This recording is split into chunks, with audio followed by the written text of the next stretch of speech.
All right. Welcome, ladies and gentlemen. Our presenter this evening has been part of this online educational journey from the very beginning. In February of 2025, Dawn joined what many of you may remember as Shine the Light Saturdays. She was part of the original team, affectionately known as the Civics Chicks. As the ministry grew and evolved, it eventually became what we know today as TheEGG. Since 2020, Dawn has been on a journey to better understand what has happened to our constitutional republic. That journey led her from local patriots groups to city and county councils, along with school board meetings, then into active involvement within the Republican Party, where she came to recognize that education, not politics, is where lasting restoration begins. That passion for learning and teaching has become Dawn's mission. Tonight, she's sharing a presentation I believe every American needs to hear. Please join me in welcoming one of our original team members from the state of Michigan, Dawn Betha. Thank you, Patrick. Let's open in prayer before we get started. Our Father in heaven, our close and loving parent who holds all power and authority above the earth, hallowed be your name. We praise you. Your name is holy, special, and set apart from anything else in the world. Your kingdom come. Please, God, bring your rule of peace and love into the broken parts of the world. Your will be done, on earth as it is in heaven. We choose to let go of our own stubborn pride and ask that things on earth run with the same perfect love and goodness seen in heaven. Give us today our daily bread. We know we need you, God, to live, for food, for safety, and health, just for today, trusting you for tomorrow. Forgive our sins as we forgive those who away our wrongs, us to drop our anger and forgive the people who hurt us. Lead us not into temptation, but deliver us from evil. God, please guide us away from bad choices. Protect us from the traps of the devil or bad forces around us. Thank you, Lord. Amen. Amen. So tonight we're discussing the original first right. And there's been a lot of talk about, repealing amendments, proposing new amendments, or even changing current amendments. Tonight, we'll explore another option. Most Americans believe that the First Amendment, that is currently in the Bill of Rights, was the first amendment ever proposed, but that's not actually the case. Let's go back to 1787, when the Constitution had been sent to the states for ratification. During the Constitutional Convention, there'd been a lot of discussion about adding expediency so that the delegates could complete the Constitution itself. They were running into longer time, than they wanted. It was a long, drawn-out affair.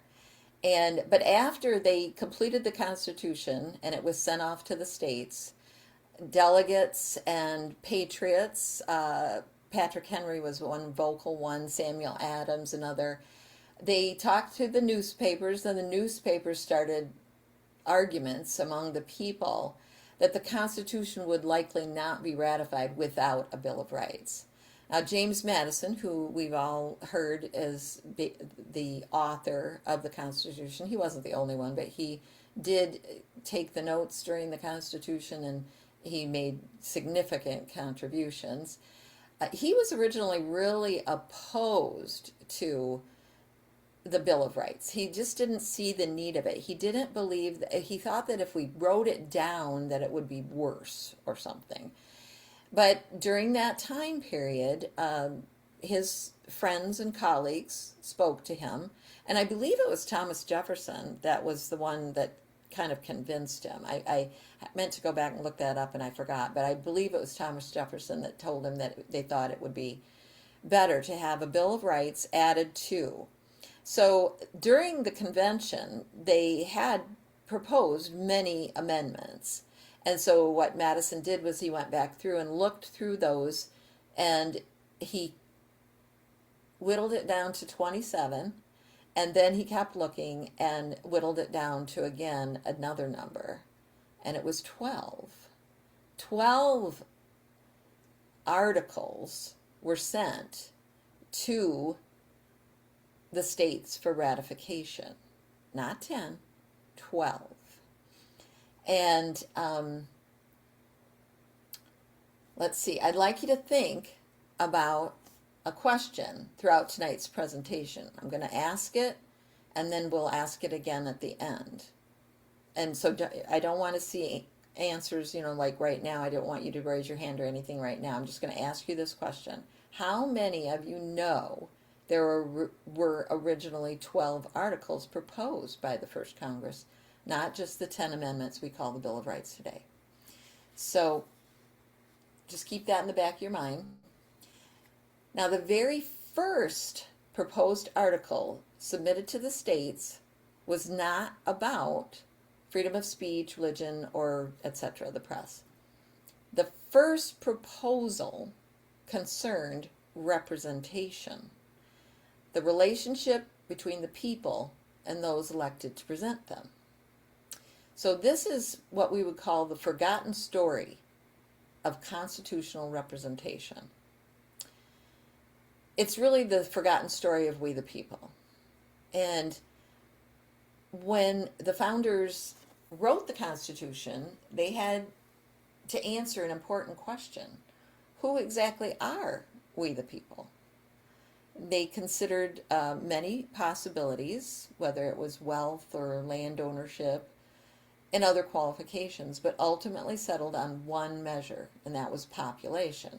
So representation would be based on population.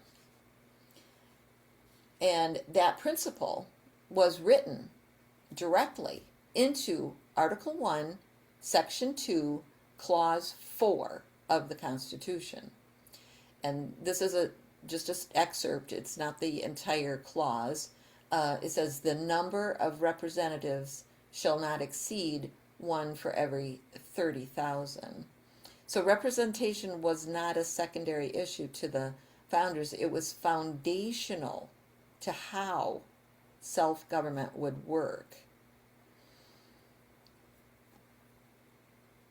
Now, on the very final day of the Constitutional Convention, Delegate Nathaniel Gorham proposed changing the representation ratio from 40,000 to 30,000 citizens per representative. And George Washington rose for the first and only recorded time during the convention to speak in favor of this proposal. And it was adopted unanimously. There is a book called Tempest at Dawn by James Best. I believe that will be referenced in the chat for reference materials. And it's a historical novel, so it is not absolutely to the letter accurate, but most of what is written in there is taken from the Federalist Papers, from James Madison's own writings and everything. And there is, it is, I don't know if what you'd say, suggested, or it's written in the book that this was an actual orchestration or machination of George Washington ahead of time before they went to the final meeting, because Nathaniel Gorham, his vote was in play. They were pretty sure he wasn't going to vote to ratify the Constitution. And so they thought by asking him to stand up on the last day and ask for this change that they could kind of manipulate him into voting yes, and he agreed. He agreed to do it. And so he was given that role, and then of course George Washington spoke, and it was ratified. They changed it from 40,000 per representative to 30,000 per representative. And let's see. So the 12 original articles, before we can understand our original first right, we need to understand something many of us were never taught. Most of us grew up believing the Bill of Rights began as 10 amendments. It didn't. So it was 12 articles that were sent. And at that moment, none of them were amendments. They were articles. And it says right in the letter that was sent to the states, the following articles be proposed to the legislature of the several states as amendments to the Constitution. So it's important to understand the difference between an article and an amendment. An article is a constitutional proposal that has passed Congress and has been sent to the states for ratification under Article 5 of the Constitution. It doesn't become part of the Constitution simply because Congress approved it. Only after the required number of states ratify it does that proposed article officially become an amendment to the Constitution. Now, you might get a little confused because we have articles in the Constitution, but it was a different wording and different. They used articles as, I'm trying to remember. I just looked this up again today to make sure that I would understand. But it was the vernacular of the day. That's why they used articles in the Constitution. But then these proposed amendments were actually called articles before they became amendments. And this distinction is critical because many Americans mistakenly assume every proposal approved by Congress automatically became part of the Constitution.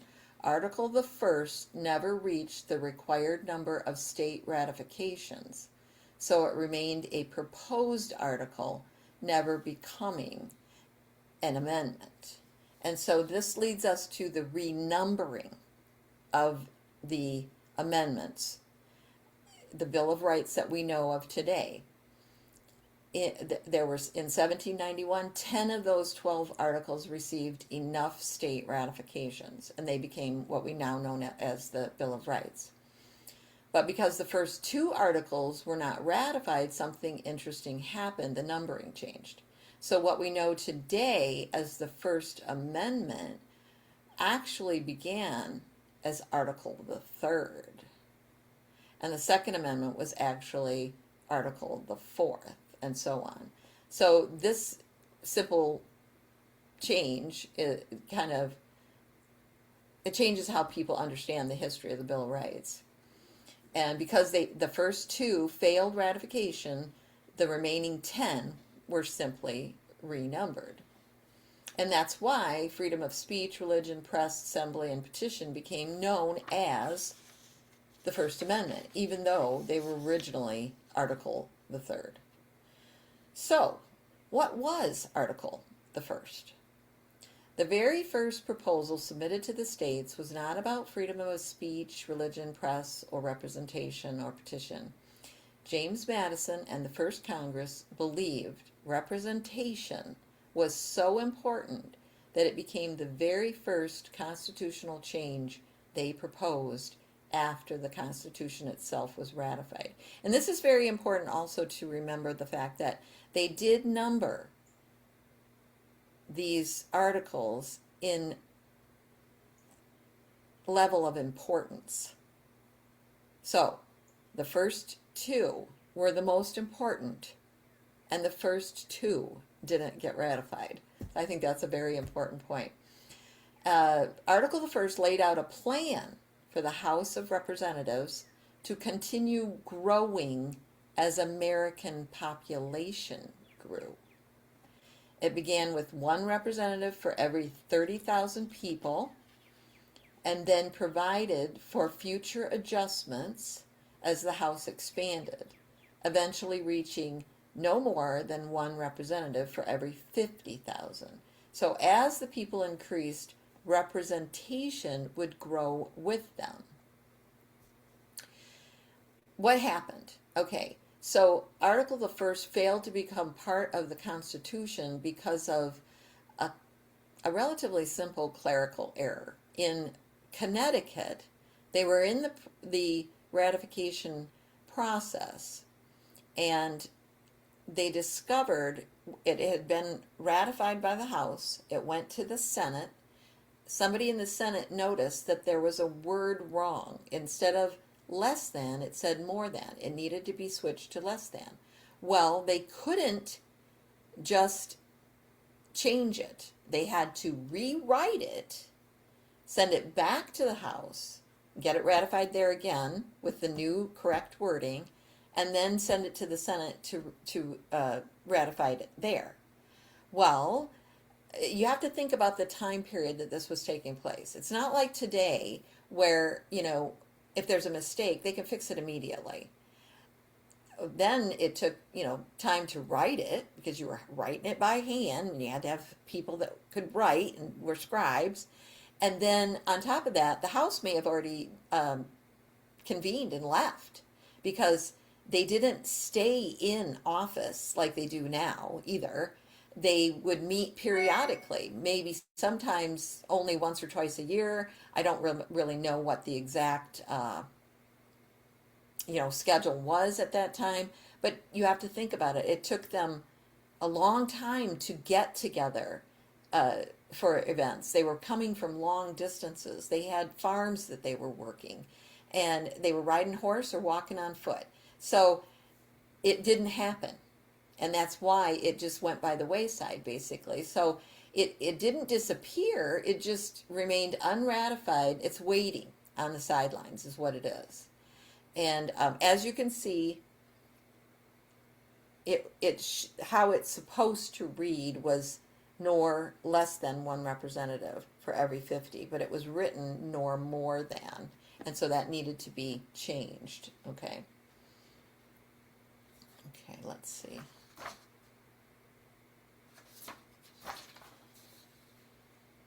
So now that you've heard that part of the story, the thing that really struck me when I read the book Article the First by Brian Brickner was how important representation was. It was so important that's why they spent so much time on all of this. And representation was never simply about filling seats in Congress. It was about ensuring that the people's voice remained close to those elected to serve them. When you think about it today, what's happened is that many congressional districts contain, hundreds of thousands of citizens, and one representative represents 750,000 to 1 million people. That's not representation. That's virtual type of representation. And that's actually what the British were trying to impose on us during the Revolutionary time period. And it's so far removed from the founders' original vision. Under Article the First, America today would have approximately 6,400 representatives. So the purpose was to keep representatives connected to the people they serve rather than becoming distant political figures. So what do? We have to bring them home. Rather than concentrating representatives in Washington, the seat of all evil, imagine representatives living and serving within their own districts where citizens know them personally and can hold them accountable. They would no longer need to spend most of their time in Washington, D.C. The modern technology that we have, that we're using right tonight, Zoom is one of them, and there's others, make it possible for them to participate remotely when appropriate. And this idea is catching fire across the country. Just recently, I have been hearing other people floating different things about this. One was a guy, he calls himself the older millennial, and he does a podcast. And he actually said, why is it that all these representatives are in Washington, D.C. anyway? Why aren't they staying home where they need to be, where we can watch them? And it's costing us money to put them there, and they're just getting corrupted while they're there. And he says there's no reason that they need to be there. Now, he didn't know about what we're talking about tonight, but he was just saying the ones that we've got. Why are they there? They don't need to be. They should be in their own communities. Well, when you think about it, when one guy is serving 750,000 to a million people, he can't really do that very easily. So we definitely need to increase the number of representatives. And there's another guy that I just learned about. He's written a book. It's called Reclaiming the People's House. And I just saw an interview that he did. It's a 40-minute interview, and with, I don't know who the other guy was, but it was in February of 2026. So this is recent. He just started writing about this, and he just did this interview this year. So there's people out there thinking about this. But they may not all be aware of, the original first right. And why does it matter today? Well, sorry, I lost my place. That we already covered that. Why it matters today is because we need proper representation. And one of the things is that this story right here, the Greg Watson story, this was how Article the Second actually got ratified. So the story is from 1992. That's when it started. This guy was only 19. He was a college student, and he had to write a paper. And he stumbled across a book in the library talking about unratified amendments. And he found this one, and he thought, well, I'm going to write a paper on it. So he wrote a paper. Article the Second has to do with congressional pay. So I looking into this whole thing, what I find interesting is that the first thing that our founding fathers thought was most important was representation. The second thing was keeping Congress from corrupting itself by paying itself more money. So those are the first two things that they thought were the most important. I thought that was very interesting. Anyway, he writes this paper, he turns it in, and the teaching assistant gave him a C on it, and he was not happy with that. He thought he had done a really good job. And so he protested to the professor, and she came back with it at the next class and threw it in his lap and said it stays a C. And that made him mad. He got mad and he said, okay, I'm going to get this thing ratified then just to show her. And so what he did. And at that point, in 1992, he did a letter writing campaign. He never went in person to any, he needed 27 states to ratify it. And he wrote letters to the legislatures. It took 10 years, but he got it done. And just recently, I think that somebody did an interview with the professor asking her about it. And her take on it was, well, I'm glad that I inspired him to do that. I thought, okay, she's taking credit for something she didn't do, but in a way, it's true. So, but it shows us that we can still work on this Article the First and get it ratified too. And this basically reminds us that constitutional history sometimes takes far longer than we think it will.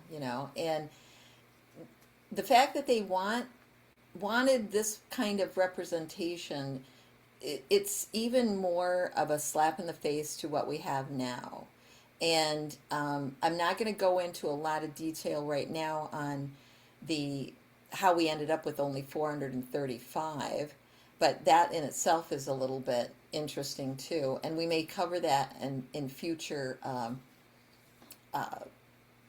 episodes because this is an introduction to get you interested, to get you to start reading. Our first right book by David Zuniga is a very short read, and it gives almost all of this information. But Article the First by Brian Brickner, Constitutional Representation in the Forgotten Story of We the People. I think that secondary title is actually better. that was so inspiring to me. I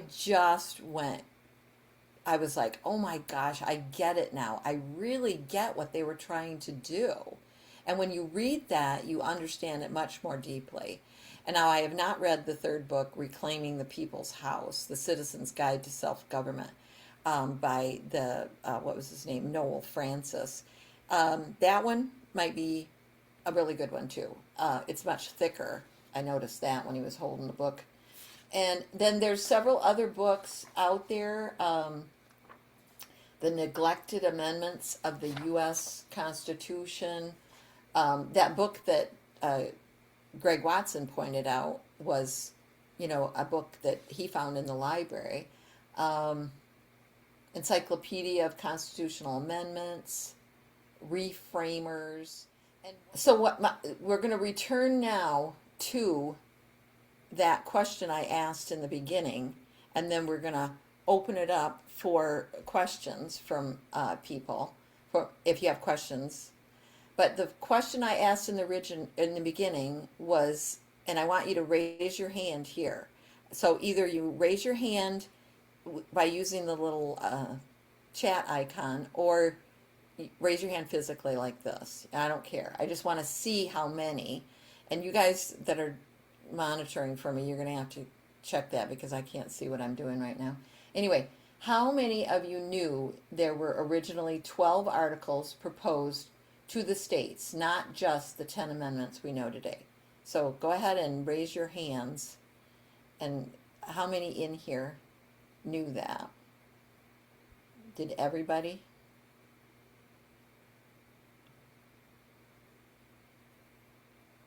It looks like there's a couple people that didn't.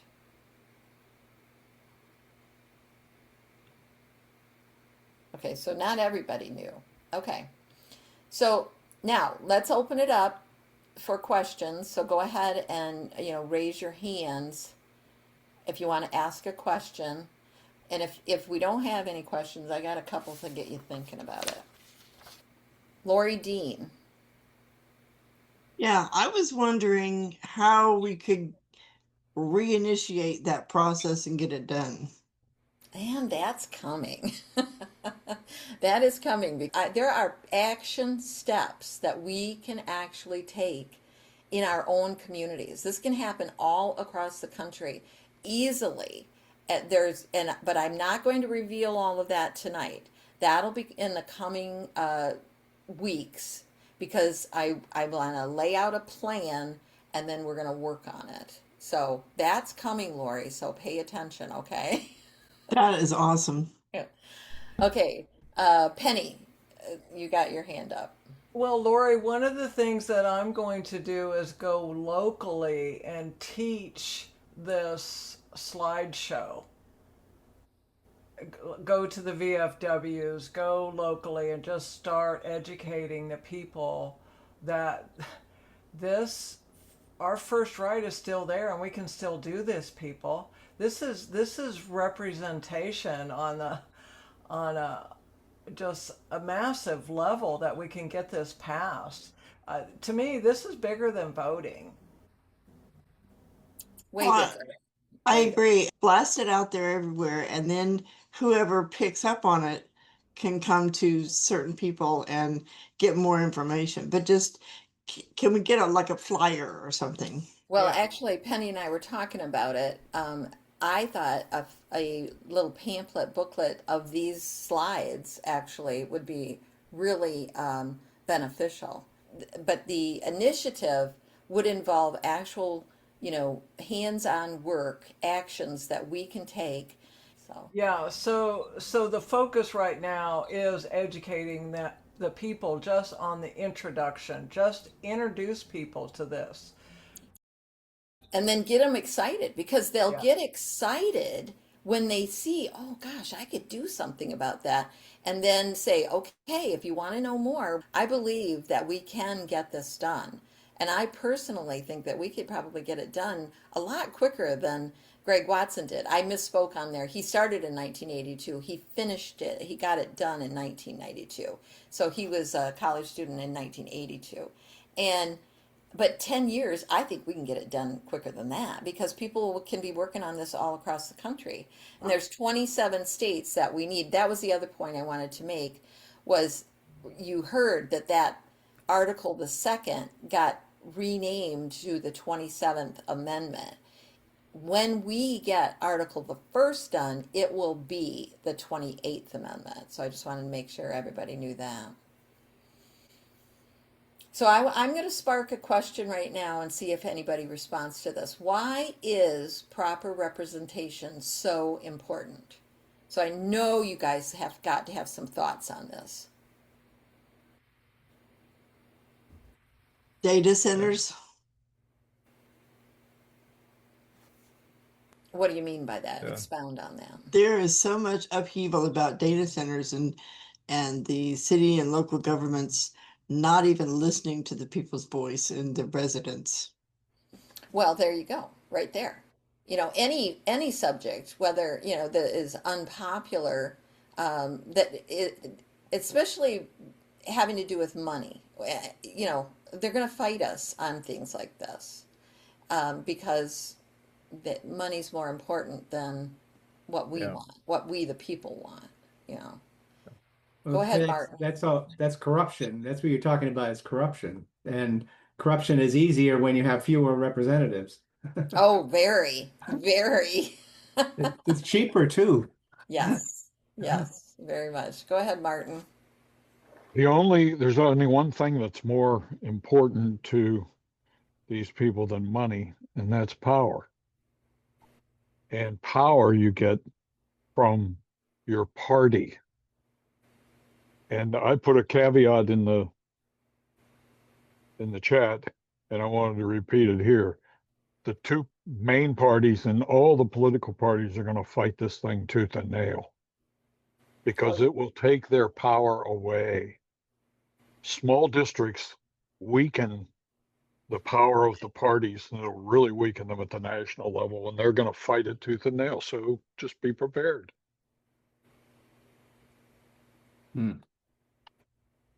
So Stacy put in the chat something that is an interesting point.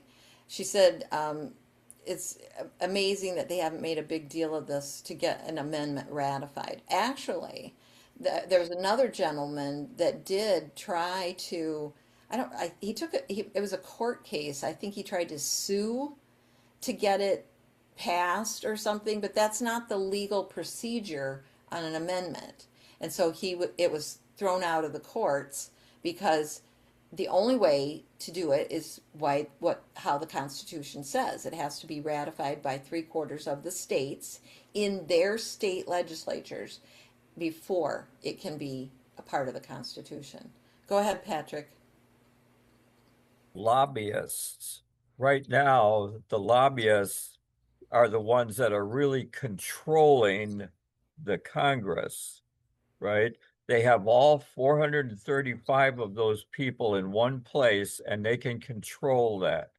When we have 6,500 representatives, it will be horrendous for them to attempt to control that. Surely they will try, but it will be a bigger job for them to attempt to control that. And if we have them home, we're watching them.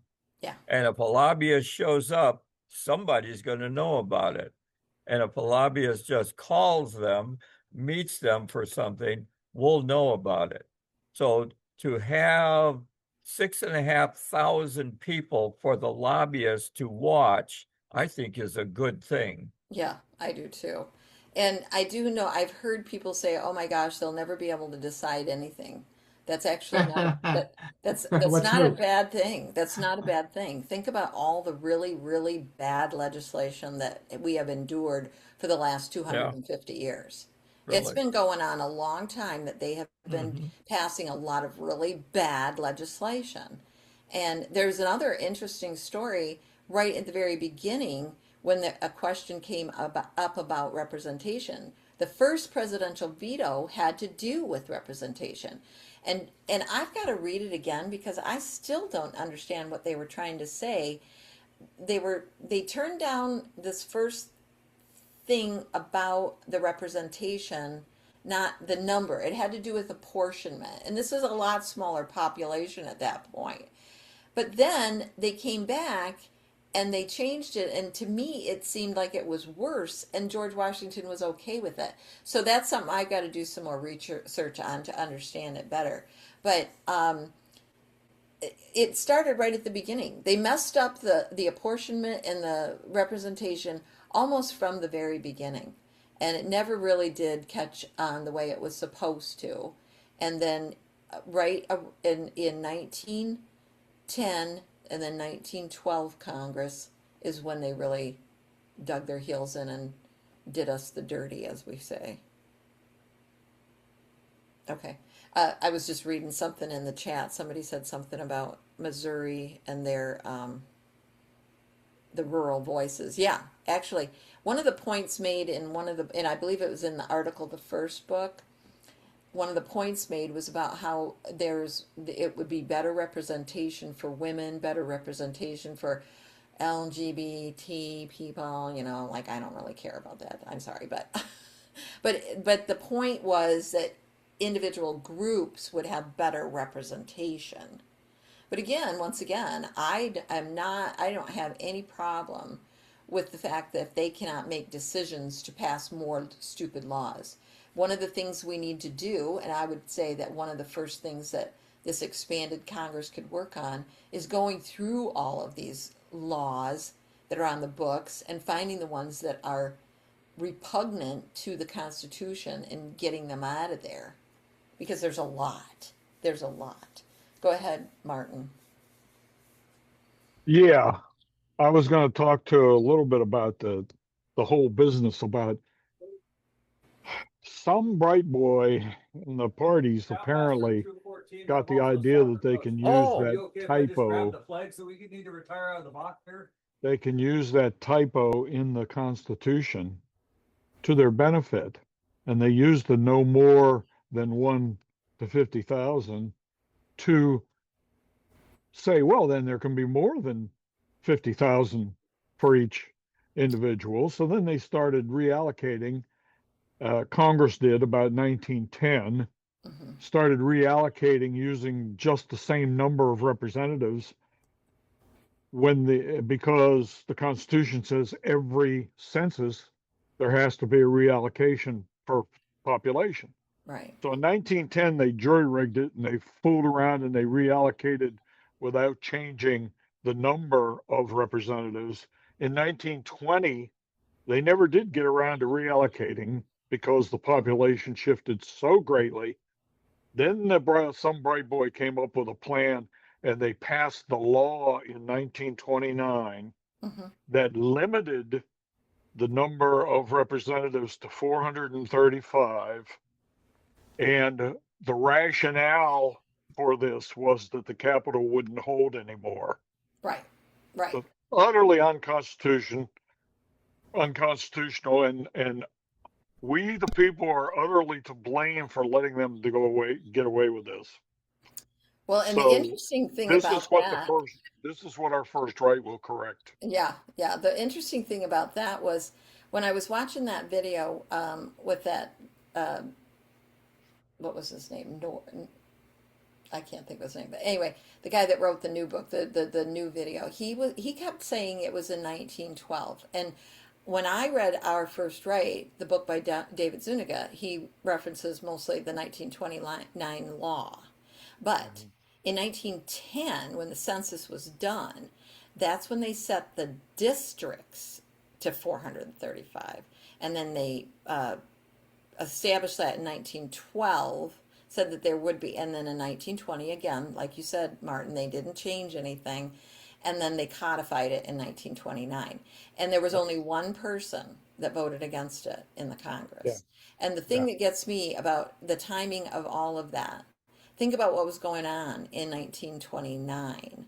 Now, I do believe it was before the actual Black Friday that occurred, but there was still a lot of stuff going on in the country in 1929. There was a lot of turmoil going on right at that point. People were Think about disrupted. think about what was going on in 1912 and 1913. And again, there you go. That's Yeah. when the Democrats had a super majority Yeah. and passed the 16th and 17th Amendments. Yeah, there's a lot. This is how they've done it over the years. Yeah. Distract and throw us, do the bread and circus thing, give us food, give us entertainment, keep people distracted so they don't know what's going on. One crisis after another, one big excitement thing after another, and it's still happening. I mean, it goes on every single day now. It's like every minute. They're getting closer. Well, and that's why our attention spans are all less than a goldfish, because we're just distracted by absolutely everything that is going on. And Lori Dean put in the chat, when it gets ratified, will that stop and I'm going to pronounce this the correct way, gerrymandering, because that has been mispronounced for 2.5 centuries. It was not gerrymandering, it's gerrymandering because it was named for Elbridge Gerry, who had the first gerrymandered district. And yes, I believe it will change all of that. It's going to change a lot of things. Because the other thing, somebody says, well, we've already got too many representatives for our state houses. And I thought about that and I looked it up for my particular state. And I still think that we don't have enough representatives even for our state houses. I do think that needs to be altered too, Yeah. I mean, Yeah. no reason that you can't look into it. Go ahead, Martin. Well, there may still be gerrymandering under all these districts, but think about it. In the first place, um, who does the gerrymandering? It's The, the two parties. the two-party system. And the Yes. parties are not going to have that strength at the Yes. local level when there's only 50,000 people in a district. This is why I do this. It's so important to be educated. So, All right, then. Education is where restoration of the republic begins, folks.